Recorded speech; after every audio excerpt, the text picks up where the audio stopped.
Ya, masuk lagi di topik dengan pembahasan di sini yang terakhir mengenai DOM, ya. Tapi nanti kita akan kombinasikan penggunaan dokumen object model ini dengan HTML, CSS, dan JavaScript, ya. Nah, pertama sekali kalian harus paham dulu terkait sebenarnya apa itu DOM, ya. DOM di sini disebutkan ya sebuah ketentuan yang dikembangkan oleh ya konsorsium dari Web3C ya yang mengembangkan HTML. Nah, tujuannya apa? Tujuannya supaya dapat berinteraksi dengan objek-objek atau elemen-elemen yang ada di dalam HTML ya ataupun XML ataupun XHTML. Ya. DOM itu disebutkan di sini bersifat cross-platform dan language independent. Ya, yang artinya di sini disebutkan dapat digunakan dalam bahasa pemrograman apapun, ya, bukan hanya HTML ya, tapi di sini bukan ada XML, ada yang lain-lain. Dalam sistem operasi apapun. Ya. Nah, perhatikan standar pembuatan DOM itu dikembangkan untuk berinteraksi dengan elemen-elemen dokumen HTML ataupun XML, ya. Mulai dari pembuatan elemen-elemennya, ya, elemen-elemen baru, sampai kita mau dapat memanipulasi dan menghapus elemen yang ada. Ya, itu pengertiannya. Nah, untuk kolaborasinya atau integrasinya, ya disebutkan di sini JavaScript dapat memiliki kelebihan ya untuk melakukan kolaborasi terhadap HTML dan CSS sehingga web yang nanti kita hasilkan itu lebih interaktif. Ya. Bayangkan di sini JavaScript dapat mengubah semua elemen dan atribut HTML yang ada di halaman web. Ya. Kemudian dia juga dapat memodifikasi ya CSS style yang terdapat di halaman web kita. Ya. Kemudian ya tadi seperti yang tadi ya. JavaScript juga nanti bisa menghapus HTML elemen dan atribut-atributnya, menambah ya, kemudian dapat berinteraksi juga dengan HTML event ya dan melakukan penambahan event yang baru juga ya. Nah, di sini ada contoh langsung ya untuk JavaScript yang dapat merubah CSS ya. Contohnya di sini ya kita lihat ada paragraf ID 1, 2 dan 3. Ya, di sini ada hello world, halo mahasiswa PSW. Ya, kemudian ada script di sini yang kita mau merubah ya elemen HTML yang ada di sini ya dengan yang ada di script ini. Ya, perhatikan ya. Nah, di sini cara mengubah CSS-nya kita hanya perlu mengatur ya style color-nya ya sama dengan red. Nah, untuk aksinya kita bisa lakukan aksi juga di dalam button ya. Di sini kita tambahkan ketika kita klik button ini ya make it blue, maka hasilnya nanti ya P3-nya akan berubah menjadi biru. Ya, sedangkan untuk button satu lagi ya make it red. Ya, ketika kita klik buttonnya maka dia akan berubah menjadi warna merah. Ya, kalian bisa contoh juga, ketik sendiri, kemudian ya laporkan hasilnya, screenshot dari output yang ada di sini ya ke dalam e-course ya. Nah, ketika kita berbicara mengenai DOM ya, bentuk dari DOM terhadap HTML yang ada itu berbentuk pohon hierarki. Ya, yang pertama sekali itu yang pastinya karena dia di dalam web browser itu satu window. Ya, dalam window ini ada document, history, dan location. Ya, untuk file HTML itu akan biasanya berisi form, link, ya, kemudian anchor, atau href, Ya, di dalam form itu biasanya akan ada elemen-elemen radio, password, text area, button, text, checkbox, ya, kemudian ada select, ya, select kemudian ada lagi nanti option. Itu biasanya hierarki yang normal ya. Nah, kita masuk langsung ke contoh. Misalnya, ya, ada file HTML seperti ini. Ya, seperti yang saya sebutkan tadi, di dalam penggunaan DOM, ya, HTML itu akan dilihat atau diinterpretasikan dalam bentuk pohon. Ya, atau bisa disebutkan dengan DOM tree. Ya, DOM tree-nya, ya, ketika file HTML yang seperti ini, maka DOM tree-nya berbentuk seperti ini. Ya, ada dokumen root-nya yang dari HTML pertama sekali. Ya, tag HTML. Kemudian dalam tag HTML itu ada tag head dan body. Ya. Kemudian di dalam tag elemen head, ya, head ada title. Ya, kita telusuri satu persatu ya. Kemudian di dalam title ada teks yang berisi DOM tree. Ya, sama ya. Kemudian ada elemen body. Dalam elemen body diperhatikan di sini ada, ya, tag H2.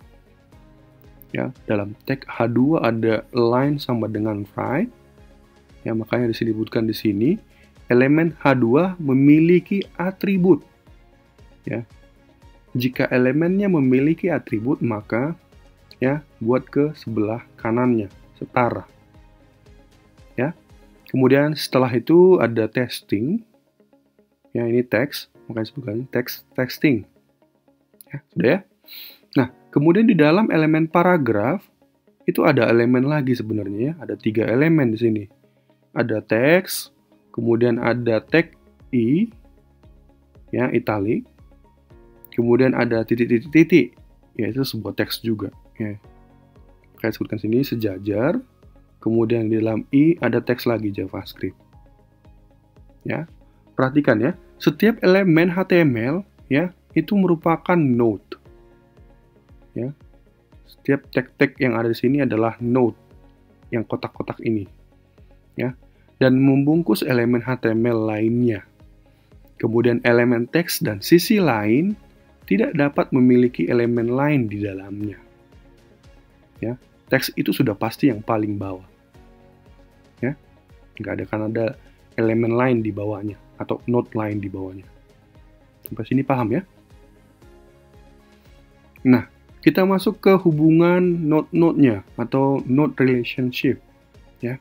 Simpul itu memiliki hubungan yang hierarki yang satu dengan lainnya. Ada keterkaitan antara node satu dengan node yang lainnya.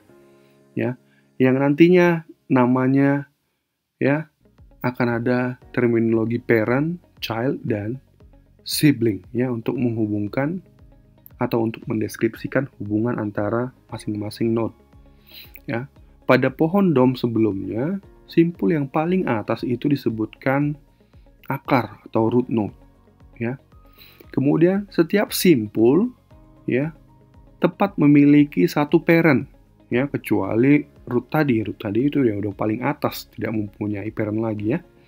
Kemudian simpul memiliki beberapa anak. Ya, kemudian ada siblings. Sibling di sini adalah simpul yang memiliki parents yang sama atau induk yang sama. Ya. Nah, kita ambil contoh yang tadi, ya. Ketika kita mau mendefinisikan hubungannya, ya, kita mulai dari dokumen elemen HTML. Ya, HTML di sini disebutkan sebagai akar simpulnya. Ya. Atau root node-nya. Ya, kemudian HTML ini adalah induk dari head dan body. Ya. Perhatikan ya. Ini body ya. Ini body adalah second child dari HTML. Ya. Kemudian perhatikan lagi untuk bawahnya. Ya, head memiliki satu anak, yaitu title. Sedangkan title memiliki satu anak lagi, ini, ya, teks yang berisi DOM tree. Ya, sedangkan body memiliki berapa? Ya, 2 child, ya, 2 children, 2 anak. ya. Kemudian H2 memiliki satu anak yang teks berupa teks, sedangkan paragraf atau P di sini memiliki 3 anak, ya. 3 anak. 2 teks dan 1 ya ini elemen I ini ya. Kemudian I yang memiliki anak ya berupa teks JavaScript. Nah, kira-kira yang mana dimaksud dengan sibling? Ya. Diberikan jawaban Anda melalui e-course ya. Nah, dalam memanipulasi DOM ya, keyword-keyword nanti yang biasa kita gunakan, yang pasti kita gunakan itu ada tadi ya. Ini udah banyak contoh-contohnya dalam JavaScript juga. Document that get element by ID. Ya, ini digunakan untuk mengakses elemen DOM berdasarkan nilai properti ID pada elemen tersebut. Nah, perhatikan, hanya dapat mengembalikan satu elemen DOM karena idealnya nilai properti ID itu bersifat unik untuk satu halaman web. Ya. Nah, jika terdapat lebih dari satu elemen dengan ID yang sama, ya kalau misalnya ID-nya sama, kita samakan tadi contohnya P01, ada lagi P01. Nah, solusinya apa? Solusinya nanti kita dapat menggunakan array. Ya, minggu berikutnya kita akan belajar terkait penggunaan array. Nah, berikutnya itu adalah get elements by class name. Ya. Seperti namanya, dia memanggil seluruh elemen DOM dengan properti kelas yang diberikan. Ya, dengan nama properti kelas yang diberikan. Jadi, dia mengembalikan objek bertipe array. Ya. Kemudian ada dokumen get element by name. Ya, di sini dia mengembalikan nilai berdasarkan nilai properti name-nya. Kemudian yang terakhir itu get elements by tag name, ya. Jadi memilih elemen-elemen dengan tag HTML tertentu, ya. Kita bisa langsung memilih dengan tag HTML-nya. Nama tagnya misalnya paragraf, itu berarti semua ya dipilih.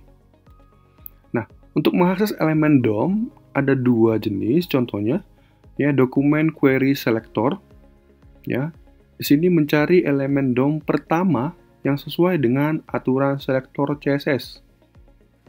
Ya, kemudian query selector all itu sama sebenarnya dengan query selector, ya, tetapi mengembalikan di sini perbedaannya semua elemen yang memenuhi aturan.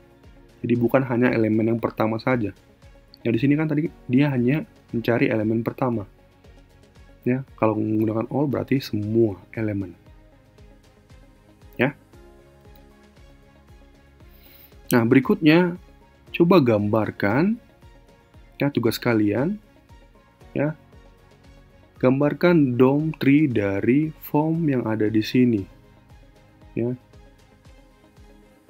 Tuliskan di kertas, kemudian hasilnya kalian scan ya, kirimkan ke e-course. Paham ya?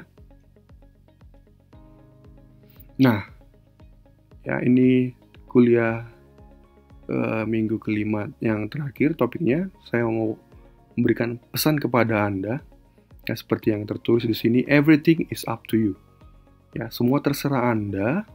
Ya, jikalau Anda mengalami permasalahan, ya, berhenti dulu, ya, tarik nafas dulu, kemudian coba ulang kembali materinya.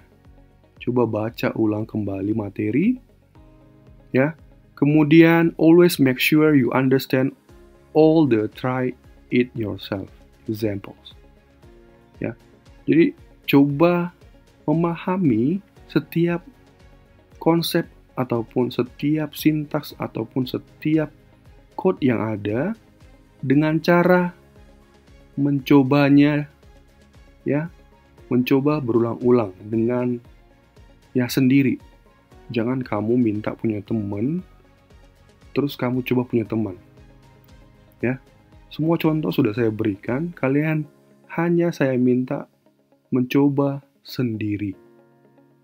Ya, contoh-contoh yang ada. Ya. Kemudian sebutkan di sini ya. Jikalau Anda ingin sukses ya sebagai seorang programmer, ya, Anda harus latihan, code and code and code. Ya. Sampai di sini perjumpaan kita di week 5. Ya, sampai jumpa di sesi berikutnya minggu ke-6. Ya, selamat belajar.